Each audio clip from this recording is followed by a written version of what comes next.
What I do is inconsequential. Why I do what I do is I get to shorten people's journeys every day. What I love about our hospitality industry is that it's our mission to make people feel cared for while on their journeys. Together, we'll explore what hospitality means in the built environment, in business, and in our daily lives. I'm Dan Ryan, and this is Defining Hospitality.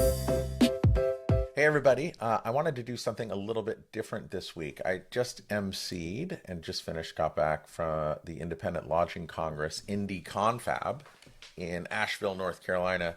And I know there's usually a delay in getting content out because we have to record it, edit it, get it out. But I wanted to just experiment with getting some real-time thoughts, as close to real-time thoughts on what my experience was and why I love these Independent Lodging Congress events so much. So here we go. The first day, I went for a run. I woke up. We stayed at the Radical Hotel. I went for a run. It was great. The hotel was designed by Mike Suomi and Suomi Design Works.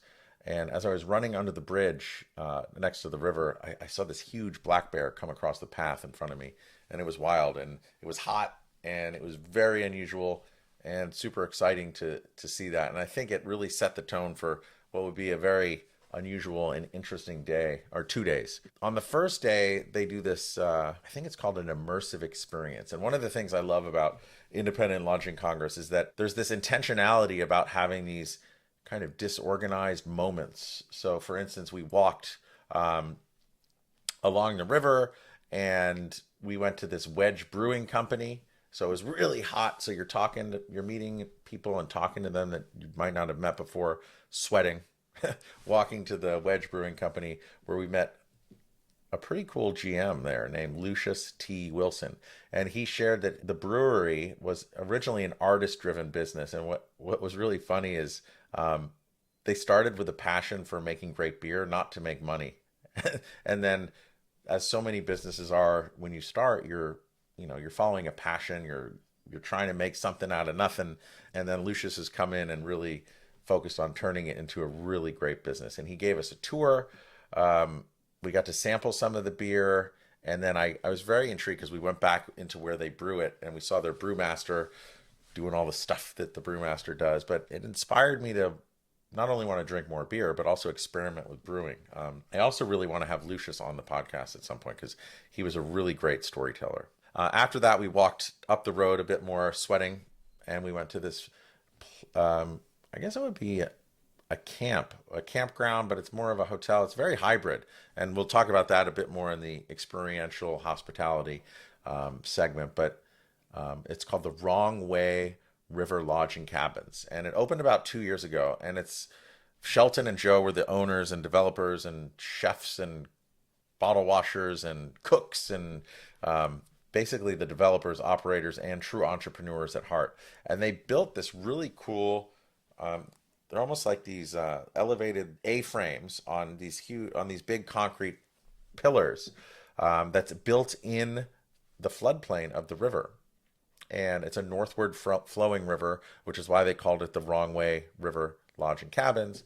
But it was really fascinating to see how such innovative and thoughtful design could make A-frames cool. And I'm not a big fan of A-frames, but they did it in a really neat way. And Joe's daughter actually painted the murals in each of the rooms. So if you have a chance, I'll try and get the links to that in the website. Again, I'd like to have them on because I think hearing their origin story and the success that they've had over their first 2 years, I think it would be really cool to share with everyone. So after the Wrong Way River Lodge, we went to Plēb, P-L-E-B, with a line over the E, so the long E, Urban Winery. And the wine was good. It was different than anything I had. So it's all wine that's made and grown. The grapes are grown in North Carolina. And then we also had pizza. And the pizza, it was thick dough pizza. It was really fantastic. It was really, really good. So I apologize to all my New Haven friends, but they had a peach flavored pizza, which I never had before, never imagined, but it was really good. So Plēb Winery, I suggest you check it out. And I think also what I appreciated is they were very sure and certain about who they are, what they do, how they roll. And they said, if you like California wine, that's great. If you like French wine or Italian wine, that's also fantastic. But we're going to make our own North Carolina wine, and we're going to be unapologetic about it. And this opened my mind out to trying something new and appreciating that, hey, different is okay. It was really a cool tour. And the wine, that North Carolina wine, the first one we had, it was like a bubbly white, but it went really, really well with the pizza. So recommend it. These immersive experiences are just, it's a great way to get to know people. You're walking, you're talking. It actually also inspired me to get some wireless mics so I could do this podcast and interview people while walking down the street of a city or in the country or wherever I might be. Because I think walking and talking, or walking and getting to know someone, you're just aware of different things. It's a different energy. Your guard is more down, and the other person's guard is more down. So you can have some really cool, deep, and meaningful conversations. Day 2 was the main event at the Confab. So I got to MC that day, so I was both honored and excited, and not so nervous because I've done it a couple times now. It is a challenging role because you have to keep your energy, and I'm just always so exhausted at the end of the day of doing it because the radar is on the whole time. And just, I got to pay attention and keep the show going smoothly, and, add commentary and my own kind of impression on what's happening without detracting from really the subject matter of these incredible industry experts, so that they can share and impact everyone sitting in front of them. So while it is exhausting and it's a lot of work, it's a very rewarding experience. And I'm looking forward to doing it again for the Radical Innovation Tour, which is in October at Chelsea Pier. So I don't know, I'll put a link for that in the show, in the notes as well. So the different segments, I'll just run through what they were talking about in a really quick summary of each one. So the first one was managing with an owner's mindset. So Briggette Harenda from B&Co, a branding agency, interviewed Rob Blood from Lark Hotels, who just won Design Firm of the Year at the Gold Key Awards, and Jennifer Krapp from the Indigo Road Hospitality Group. And I don't know, my takeaway from this was really how managing a team with an owner's mindset is really, from their opinion, was really just about transparency and continual realignment of priorities, and not just with the owners of the properties that they're managing, and in many cases they are the owners of the properties they're managing or their partners, but also with the guests and all the other stakeholders, from employees to owners to guests and vendors. And it was really interesting to see how they manage these relationships effectively and almost have a self-correcting check-in measure so that everything is always aligning, because whatever gets us to where we are today and whatever got us success to where we are today is not going to necessarily serve us well in the future. So we always have to be evolving. The next panel was the power of mentorship in hospitality. And this was where Greg Smith from Preferred Hotels interviewed Ralph Mahana from the Windsor Court Hotel, which was like a top 3 hotel in the country, or North America maybe. It's in New Orleans. And Soné Ahabe from Four Walls Interior Design, so they're based in Philadelphia. And Leslie Anderson from Loden Hospitality spoke about how mentorship can make such a profound impact in their industry, in our industry, any business. And they emphasized that mentorship can be formalized, a formalized mentor-mentee agreement, but it can also be about just making space for someone else, meeting them where they are, and having a little cultural competency about the interactions with them. But really, as a mentor, just being genuinely curious and wanting to help others. And really, that curiosity and caring is the most powerful mentor-mentee mechanism. And if you have those 2 traits and you approach everything open-hearted, it's okay to have a trusted conversation and open up between those 2. And the other takeaway was, sometimes a mentee within an organization, that seat that they want might be filled by someone who is so good at it and is never leaving. So as a mentor, it's okay to have that confidential conversation and say, you know what, that person's not going anywhere, and let me help you on your path. And maybe your path is somewhere else in the future, or another company.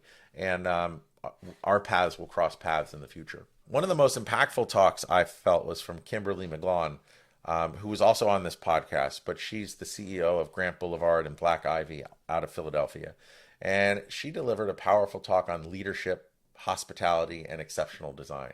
And I'm not sure if you're familiar with Deiter Rams and his idea of good product design, but he has these 10 bullet points of what makes good product design. And I remember studying that a long time ago, but also to think about like what the iPhone is and think about those 10 things, it checks all the boxes. But what does that mean as far as hospitality and society? So she took it the next step and said, instead of good, why don't we make exceptional design as we're designing for society?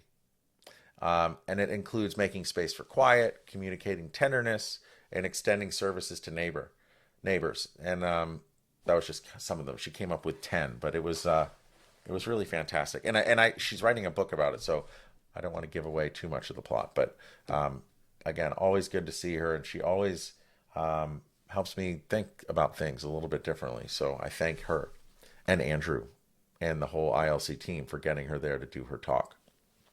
The next one was fun. It's called Neighborhood Transformation and Development. Emily Isenberg from Isenberg Projects moderated the panel with Amy Mickelson-Kelly, who I just met, and she is really cool, and I definitely want to have her on. She also is the owner and developer of the Radical Hotel that I mentioned earlier, where most of us stayed. Shawn Chopra and Carolyn Schneider were also there. They discussed innovative approaches to neighborhood transformation and development. And the key takeaway for me was when you do an independent hotel in a neighborhood, oftentimes you can tell like what makes them cool is the funkiness or like wherever they are, they're whatever neighborhood they're in, they're bringing elements of that or flavors of that element into the hotel. And they said it was like, how do you not fake the funk? So, and ensuring performance of the asset that they build by not faking the funk, the financial performance will outperform whatever the pro forma was that really was the inspiration for getting this financial asset, a hotel, to function. And it was really fascinating to hear how the developers are staying true to their visions and delivering exceptional results by not faking the funk. But also, hey, sometimes they miss the mark, and they need to also allow space to evolve and kind of create a redirect. So between the neighborhood transformation and the next section, we played a really fun impromptu game called the Wheel of Hospitality. And I got to live up to childhood dream of mine of being both Pat Sajak and Vanna White in one, with Jennifer Parks. So I was kind of like the Vanna and the Pat spinning the wheel, and then talking to Jennifer Parks, Alexis Lanman, and Daniel Del Olmo from Sage. So Jennifer with Curator and Alexis with New Waterloo out of Austin. And we got into a debate about whether hot dogs are sandwiches or not. It was super fun. We had tequila shots, which are never good in the middle of the day, and it made for quite a fun night. But one of the other questions, and it kind of ties into this mentor-mentee and the theme throughout, is how do we define business success? And I think in all of our careers, it was, growth, revenue, profit, whatever other KPIs you could think of that are these metrics of what makes a business successful. But I think we all came to this really cool realization that it's also about the relationships, and maybe more so as we get older, the relationships that we build and the impact that we make and the experiences that we create for others. And what I mean by that is, how when you have a conversation with someone, it could be in passing, you're offering maybe some advice or some life experience, and then that conversation, it goes away. That person you talk to goes somewhere else.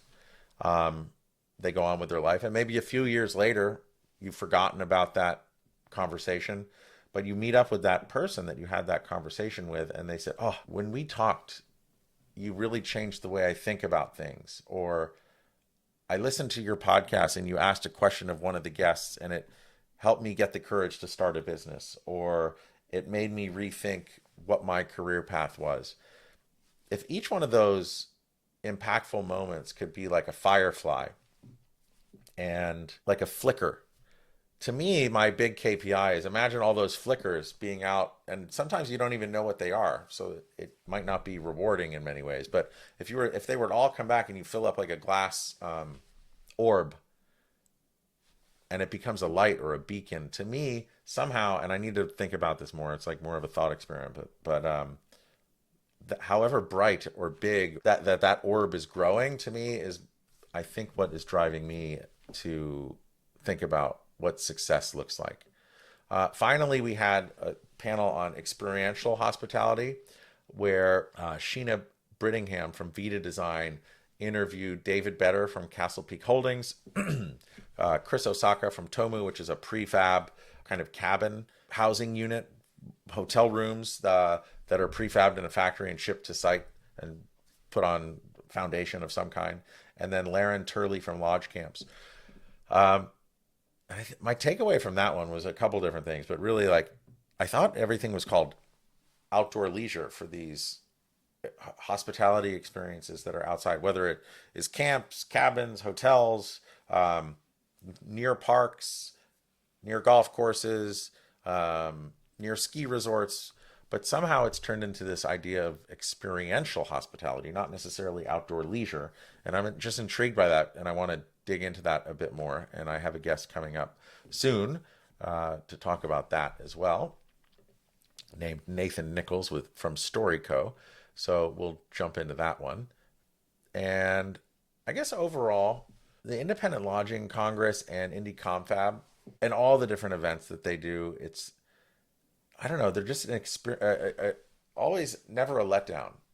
They always outperform whatever my expectations were, with just really great, insightful discussions, but more these meaningful conversations that happen outside. And for instance, this year they experimented with everyone gets a name tag at a conference, and then they had one that was a newbie. So if it was your first time, and just getting everyone from sponsors to people who are raving fans like myself, who've been there more, just to really make an effort to go meet the newbies and ask them what their biggest need is.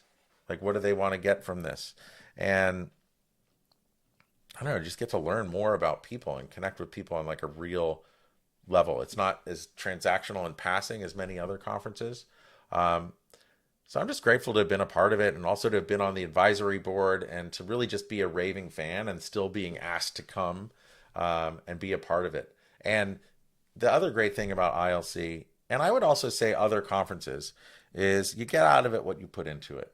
And what I mean by that is, if you have an idea for a panel, for a guest, for someone to come, like, ask the organizers, because I bet you sometimes they're looking for new content. They want to hear about this, and it might work, it might not work. But usually, especially at ILC, if you have a really good idea, they're like, great, let's make that work.